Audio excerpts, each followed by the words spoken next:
Organizers of the annual Pride festivals in these three Canadian cities are doing what many activist groups have been calling on prides around the world to do: endorse Palestinian solidarity boycott lists and commit to divesting from certain corporate sponsors with ties to Israel amidst the ongoing war in Gaza. This week, organizers of Pride festivals in St. John's, Newfoundland, Fredericton, New Brunswick, and Charlottetown, PEI, announced that they have ditched several corporate sponsors named on boycott lists, including TD Bank, one of the largest sponsors of Pride events across Canada. And St. John's Pride and Fredericton Pride have named local Palestinian solidarity groups in their respective cities as grand marshals of their Pride parades, both of which will take place on July 21st.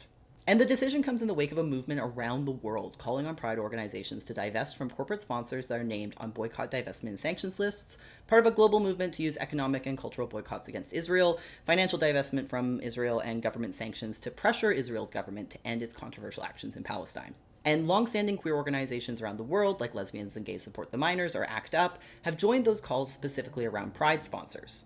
Earlier this year, Copenhagen Pride in Denmark announced that they would be critically examining all corporate sponsors' relationship to Israel and Palestine, resulting in several major sponsors dropping from the annual event. And in Canada, the Prides in St. John's, Fredericton, and BEI are likely the first major Pride organizations to publicly drop sponsors in this way.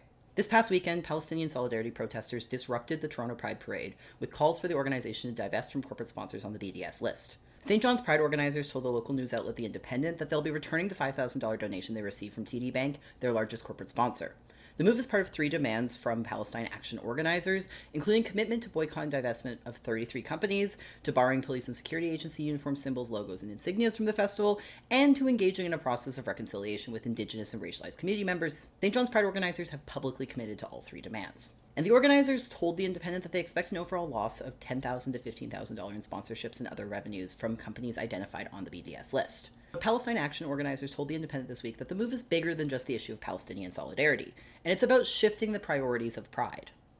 Quote, "It's hopefully a shift in bringing Pride back to its roots as protest and focusing on centering the most oppressed, rather than what we have seen in recent years, which is prioritizing the comfort of allies or the comfort of sponsors," Palestine Action organizer Nikita Stapleton told The Independent.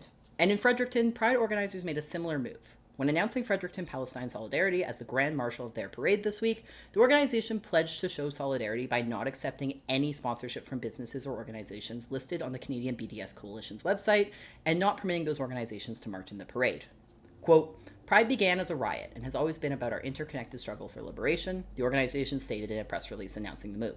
And in PEI, organizers announced that the festival will not be accepting donations from any major banks or political parties and expressed solidarity with pro-Palestinian organizers. They also encouraged participants in the July 20th Pride Parade in Charlottetown to bring Palestinian flags.